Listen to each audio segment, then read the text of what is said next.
Plus de 2 semaines après l'attaque du Hamas contre Israël et alors que les bombardements israéliens se multiplient et s'intensifient sur Gaza, une nouvelle guerre ouverte pourrait se déclarer avec le Liban au nord. En effet, plusieurs échanges de tirs entre Israël et le Liban ont été revendiqués ces derniers jours, mais alors que pourrait-il se passer? Pourquoi la situation est aussi critique? Salut, c'est Hugo, j'espère que vous allez bien. On est parti ensemble pour une nouvelle plongée dans l'actualité en une dizaine de minutes. Alors, on va parler dans un instant de la situation humanitaire absolument catastrophique à Gaza. On va parler aussi du reste de l'actualité, mais on va débuter d'abord avec ce sujet, la crainte d'une guerre supplémentaire. En effet, dès le lendemain de l'attaque du 7 octobre contre Israël, le Hezbollah, allié du Hamas, a revendiqué plusieurs tirs contre Israël qui a alors riposté. Alors le Hezbollah, on en a déjà pas mal parlé ces derniers jours, c'est donc un parti politique islamiste libanais, mais c'est aussi une organisation terroriste selon l'Union européenne et de très nombreux pays aujourd'hui. Alors le Hezbollah, qui a une influence importante au Liban, a donc tiré en soutien au Hamas et on assiste tous les jours depuis à une montée de la violence à la frontière entre le Liban et Israël, au nord donc d'Israël. Le Hezbollah a revendiqué des tirs de roquettes et d'obus, mais aussi des tentatives d'infiltration sur le territoire israélien, tandis qu'Israël a répliqué par des bombardements d'artillerie, des blindés ou encore des raids aériens visant des positions du Hezbollah. On a des premiers chiffres, depuis le 7 octobre, 29 personnes ont été tuées côté libanais, principalement des soldats du Hezbollah, mais aussi des civils, dont un journaliste de l'agence de presse Reuters.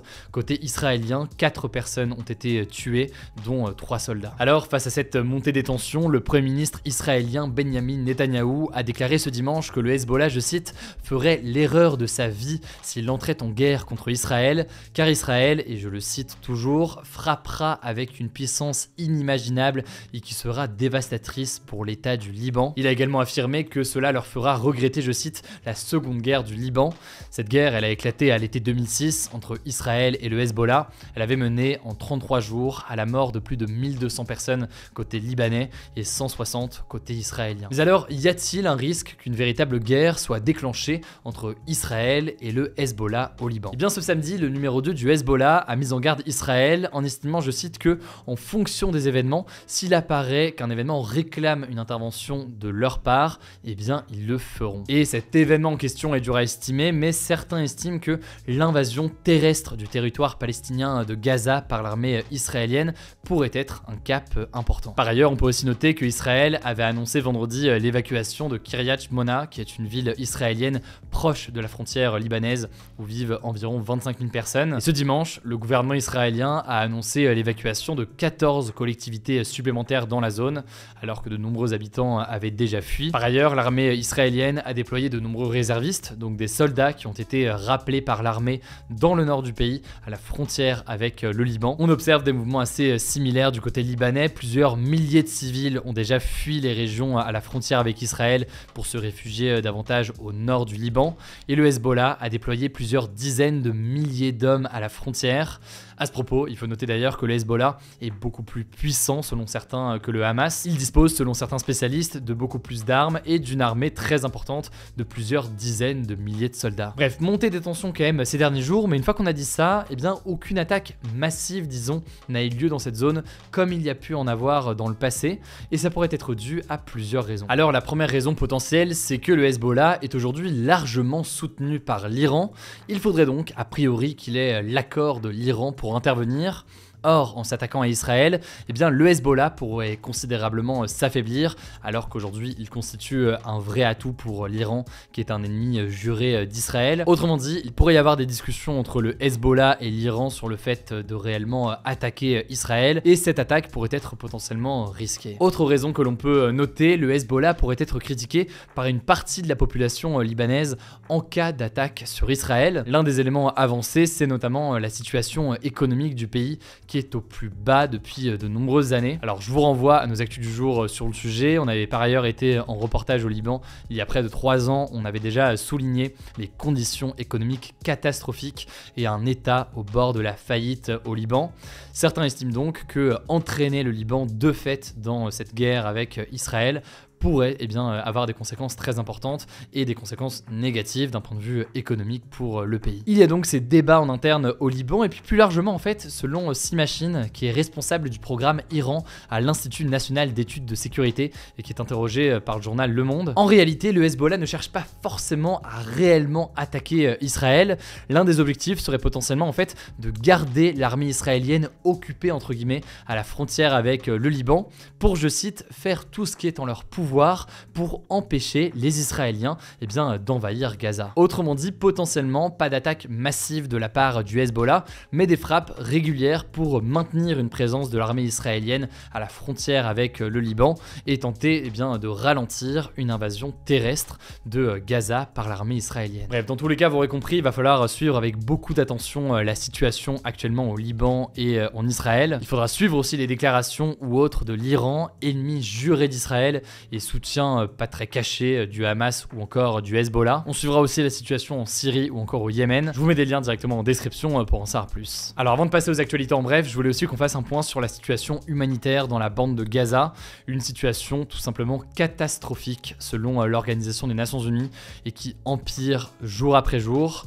Le territoire palestinien contrôlé par le Hamas a été placé en état de siège complet par Israël. Alors on en a déjà parlé à de nombreuses reprises dans les actualités du jour, mais concrètement, les 2,4 millions d'habitants n'ont quasiment plus d'eau, plus d'électricité, plus de gaz, bref, plus d'éléments essentiels pour vivre. Parallèlement à ça, Israël continue de mener d'importants bombardements, des bombardements qui touchent des bâtiments du Hamas, mais aussi des immeubles où se trouvent des civils.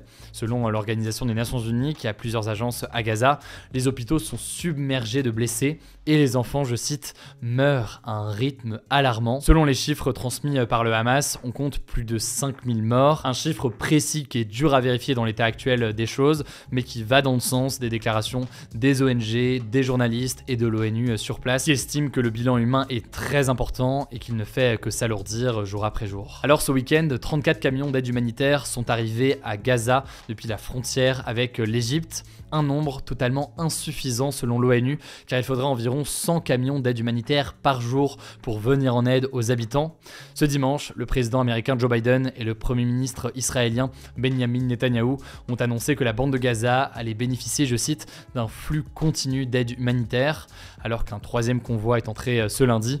On verra ce qu'il en est. De son côté, l'armée israélienne accuse toujours le Hamas d'utiliser les civils comme des boucliers humains. L'armée a aussi annoncé vouloir augmenter ses bombardements et ses frappes aériennes et a annoncé ce matin avoir mené des opérations terrestres limitées dans la bande de Gaza, et ce alors que l'armée israélienne semble préparer une invasion terrestre de grande ampleur dans Gaza. A noter enfin, dernière information, qu'Emmanuel Macron est attendu en Israël ce mardi. Il va rencontrer le premier ministre israélien Benjamin Netanyahou, alors que 30 Français sont morts dans les attaques du Hamas et que 7 sont toujours portés disparus. Par ailleurs, plusieurs manifestations pour demander l'arrêt des opérations militaires d'Israël à Gaza ont eu lieu ces derniers jours en Europe.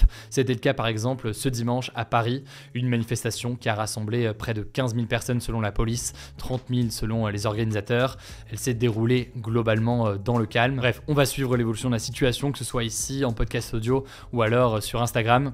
Je vous laisse avec Blanche pour les actualités en bref et je reviens juste après. Merci Hugo et salut tout le monde. On commence avec un premier sujet. La Guadeloupe a été touchée par de nombreuses inondations ce dimanche, quelques heures après le passage de l'ouragan Tammy sur l'île. Le département français d'outre-mer avait été confiné et placé en alerte violette ce week-end, soit le plus haut niveau d'alerte. Alors il n'y a eu aucune victime, mais l'ouragan a provoqué de lourds dégâts matériels. Le ministre délégué chargé des Outre-mer, Philippe Vigier, est attendu ce lundi sur place. Deuxième actu, la ZAD, donc la zone à défendre des opposants au projet de construction de l'autoroute A69, a été évacuée ce dimanche par les forces de l'ordre. On en a déjà parlé, cette autoroute vise à relier Toulouse à Castres, mais elle est très critiquée. Des militants écologistes la jugent climaticide. Et donc ce samedi, une manifestation a eu lieu pour protester contre ce projet, ce qui a abouti à la construction de la ZAD à proximité du chantier. Donc c'est une occupation illégale d'un espace. Plusieurs dizaines de policiers anti-émeutes ont été mobilisés ce dimanche pour évacuer la zone, et au total, 9 personnes ont été interpellées interpellés et 6 membres des forces de l'ordre ont été légèrement blessés. De son côté, Gérald Darmanin, le ministre de l'Intérieur, a félicité les forces de l'ordre pour la reprise de cette zone à défendre, tout en dénonçant une violence inouïe lors de l'opération. Plusieurs vidéos de l'intervention ont pas mal circulé sur les réseaux sociaux ce week-end, on y voit des forces de l'ordre chargées des manifestants. Troisième actu, le jeu à gratter Mission Nature, qui vise à financer des actions en faveur de la biodiversité, est lancé à partir de ce lundi par le gouvernement. Concrètement, c'est un ticket qui coûte 3 € et sur ces 3 €, 43 centimes sont reversés à l'Office français de la biodiversité, donc l'établissement public chargé de la protection et de la restauration de la nature. Cependant, ce jeu à gratter est critiqué car il a été jugé trop addictif pour les jeunes par le régulateur des jeux, l'autorité nationale des jeux. Il est également critiqué par certaines associations qui estiment que ce projet va générer des centaines de milliers de tickets en carton plastifiés, ce qui est donc tout sauf écologique. Quatrième actu, plusieurs médicaments contre le rhume comme le Humex, l'Actifed ou le Rinadvil pourraient être dangereux pour la santé selon l'Agence nationale de sécurité du médicament. Concrètement, ces comprimés augmenteraient les risques d'AVC ou encore de crise cardiaque, donc de maladies liées à l'obstruction des vaisseaux sanguins. La cause, c'est la pseudoéphédrine, une molécule présente dans les comprimés qui rétrécit la taille des vaisseaux sanguins, ce qui peut engendrer les risques d'AVC. Le risque est très faible, mais il existe, quelle que soit la dose et la durée du traitement. Une enquête de l'Union européenne est actuellement en cours qui pourrait potentiellement mener à l'interdiction de ces médicaments. En attendant, l'ANSM a demandé aux pharmaciens de retirer ces comprimés des présentoirs. Dernière actu, d'ici 2025, les restaurants en France vont être obligés d'indiquer sur leur menu si les plats ne sont pas faits maison. C'est ce qu'a annoncé Olivia Grégoire, la ministre en charge des PME et du commerce, dans une interview au journal La Tribune du dimanche. Ça devrait concerner les 175 000 restaurateurs de France. En tout cas, depuis 2014, il existe effectivement la mention fait maison accompagnée d'un logo qui peut être ajouté sur la carte des restaurants qui élaborent des plats sur place, mais elle est facultative et très peu utilisée. Merci beaucoup Blanche pour ces actualités en bref. Alors, pas de débat aujourd'hui. Pour suivre l'actualité, vous le savez, rendez-vous aussi sur Instagram. Le nom du compte, c'est Hugo Décrypte. Prenez soin de vous, prenez soin de nos proches, et puis on se dit à demain pour une nouvelle vidéo.